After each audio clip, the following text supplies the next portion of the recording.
Morning विद्यार्थी मित्रों, मैं दीपक सर प्रेम विद्या मंदिर से मनोविज्ञान कक्षा 12 में आपका पाठ नंबर 4 जो चालू है वहाँ से हम स्टार्ट करेंगे। ओके, मनोभाव परिवर्तन में अवरोध। बराबर। तो पहले के मुद्दे में हमने देखा कि निषेधक मनोभावों में परिवर्तन लाना व्यक्ति, समाज और राष्ट्र के लिए आवश्यक है। बहुत से प्रयत्न लगातार जारी रखने के बाद भी कई बार परिवर्तन गतिशील एवं प्रभावशाली नहीं बनते। मनोभाव के परिवर्तन में कितने ही परिबल अवरोध बनते हैं, उनका स्पष्टीकरण करना भी जरूरी है। ऐसे अवरोधक परिबल निम्नलिखित है, जैसे हमको दिया हुआ है। तो मनोभाव की प्रबलता जो है पहले में, तो मनोभाव की प्रबलता उसमें देखते हैं कि काफ़ी लंबे समय तक है तो उसके दृढ़ीकरण होने से वह प्रबल हो जाता है। ऐसा मनोभाव परिवर्तन करना कठिन हो जाता है। उसी तरह कई मनोभाव खूब अत्यंतिक हो तो उसका परिवर्तन भी कठिन हो जाता है। पश्चिमी संस्कृति का लगातार प्रवाह जारी रखने के बाद भी आज भारतीय परंपरागत पहनावा, खाने पीने के तौर तरीके या रीति रिवाजों में उसका आमूल परिवर्तन नहीं आ पाया है। अमेरिका में निग्रो और गोरों का, एशिया में भारत और पाकिस्तान के लोगों के एक दूसरे के प्रति मनोभावों में परिवर्तन होना चाहिए, जो अभी तक नहीं हो पाया है, क्योंकि इस प्रकार के मनोबल बहुत ही प्रबलता वाले होते हैं। मनोभाव की जटिलता। मनोभाव के गठन की प्रक्रिया बहुत ही जटिल है, क्योंकि किसी भी मनोभाव के गठन में कोई एक ही परिबल जिम्मेदार नहीं होता है, परंतु अनेक परिबलों के प्रभाव से मनोभाव का गठन होता है। इसलिए ऐसे जटिल मनोभाव को परिवर्तन करने की प्रक्रिया प्रभावशाली नहीं होती है।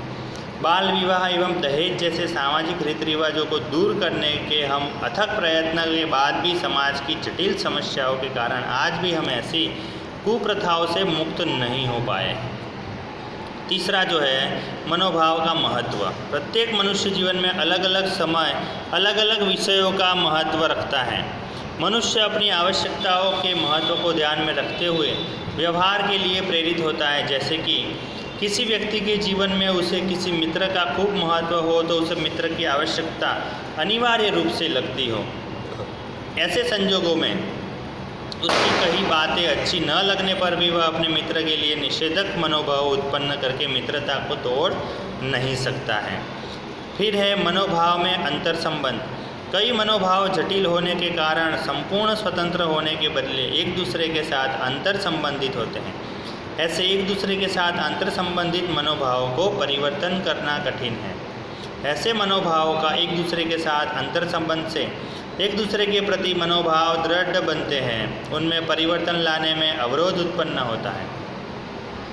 जैसी कोई उदाहरण दिया है कि कोई युवक या युवती अपनी ही जाति, धर्म एवं समाज संस्कृति वाले व्यक्ति से प्रेम करते हैं तो एक दूसरे के साथ शादी करना चाहते हैं, फिर भी वे प्रेम विवाह नहीं कर सकते हैं, क्योंकि माता पिता जहाँ खोजते हैं वहीं शादी हो सकती है। ऐसा समझाने का प्रयत्न करके प्रेम विवाह के विपरीत मनोभाव उत्पन्न करने में सफलता नहीं मिलती है, क्योंकि अपने मनपसंद व्यक्ति के प्रति प्रेम का आकर्षण, जाति, धर्म, संस्कृति आदि परिबल भी उसी व्यक्ति के साथ शादी करने का विधायक प्रबलन उत्पन्न करते हैं।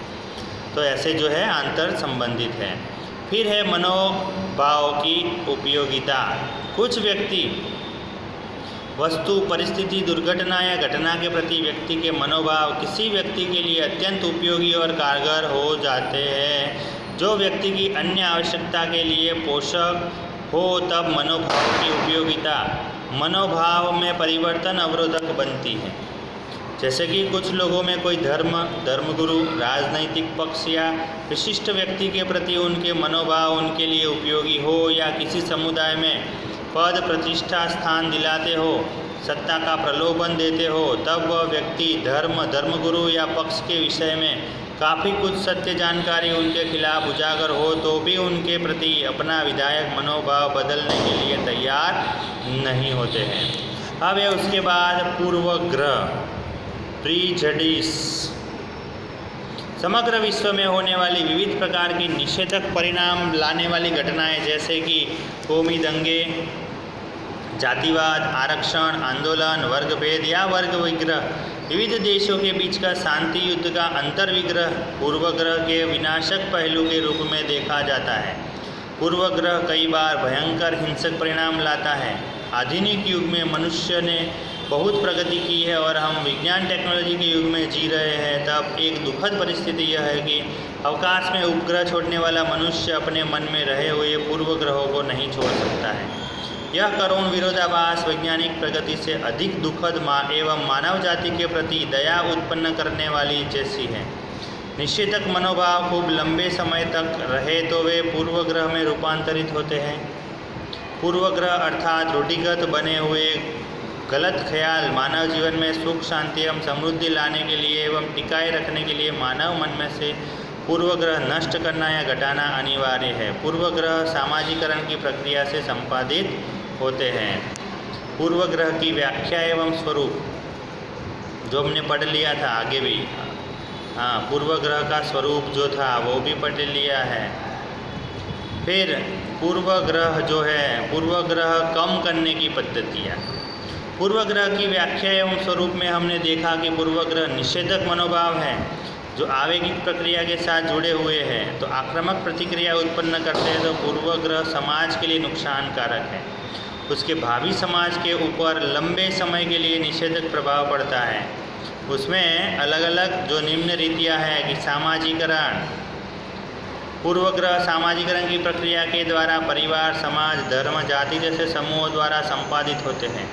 जिस तरह गलत, आयोग का अधूरी जानकारी के कारण पूर्वग्रहों का गठन होता है, उसी तरह सामाजिकरण की प्रक्रिया के द्वारा सामाजिक गठन में परिवार, विद्यालय, समाज, संस्कृति या धर्म द्वारा पूर्वग्रह रहित सही समझ जानकारी सबूतों के साथ प्रस्तुत करें तो पूर्वग्रहों में क्रमशः कमी की जा सकती है।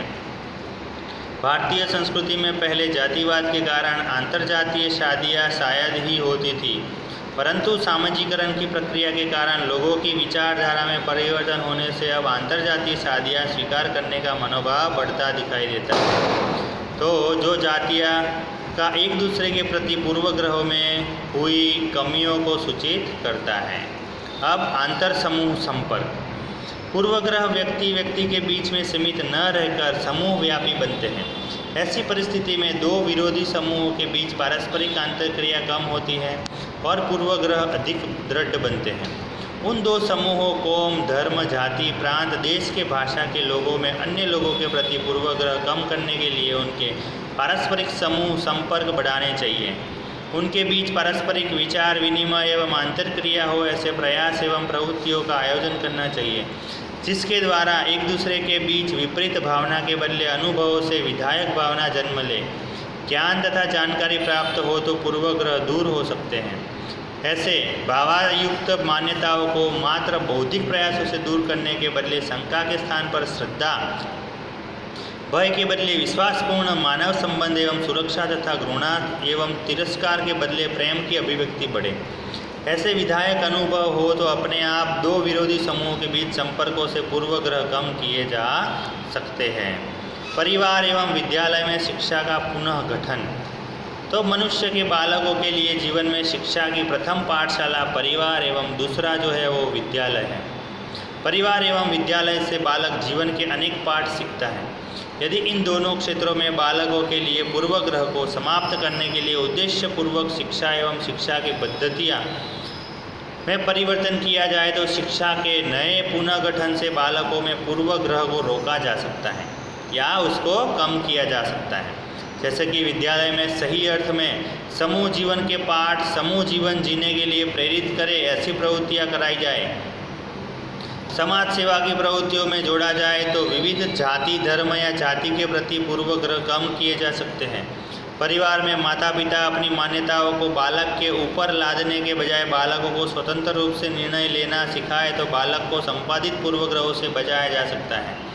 स्टेम्बर के द्वारा किए गए संशोधन बताते हैं कि अशिक्षित लोग परंपरागत मान्यताओं से जुड़े रहते हैं, इसलिए परिवर्तन लाने के लिए शिक्षा आवश्यक है। हार्डिंग एवं उसके साथियों के द्वारा किए गए अभ्यास बताते हैं कि परिवर्तन लाने के लिए शिक्षा के साथ संदेश देने वाले व्यक्ति एवं समूह की विश्वास पात्रता अधिक प्रभावशाली सिद्ध होती है।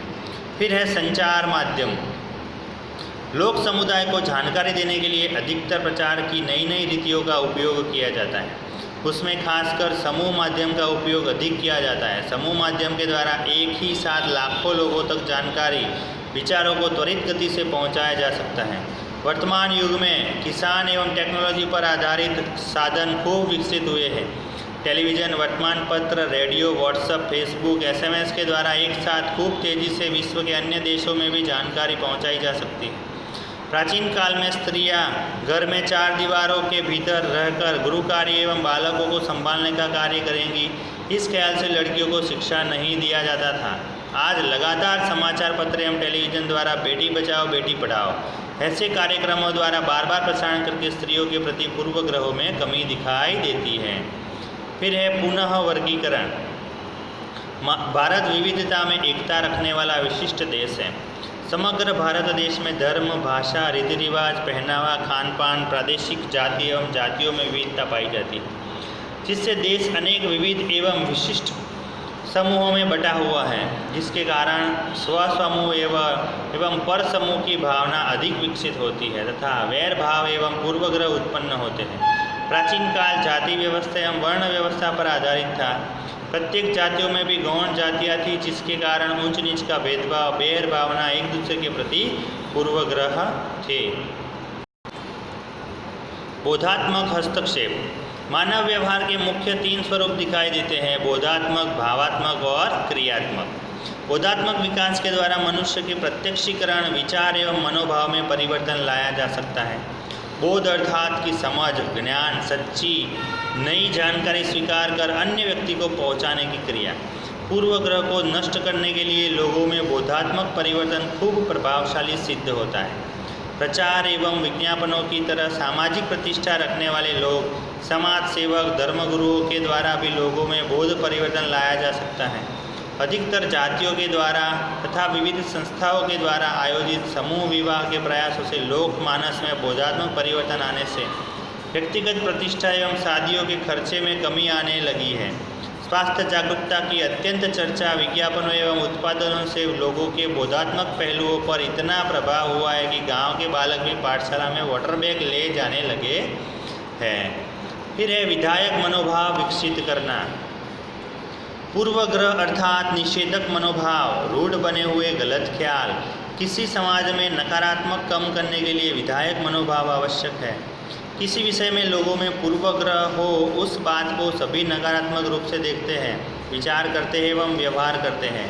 सच जानकारी, प्रमाण, मुक्त चर्चाएं, समूहों में संलग्नता बढ़ाने के प्रयास, योग्य भूमिका अदा करने की नीतियाँ आदि बातों के प्रति लोगों में विधायक मनोभाव विकसित करें तो पूर्वग्रहों को कम कर सकते हैं।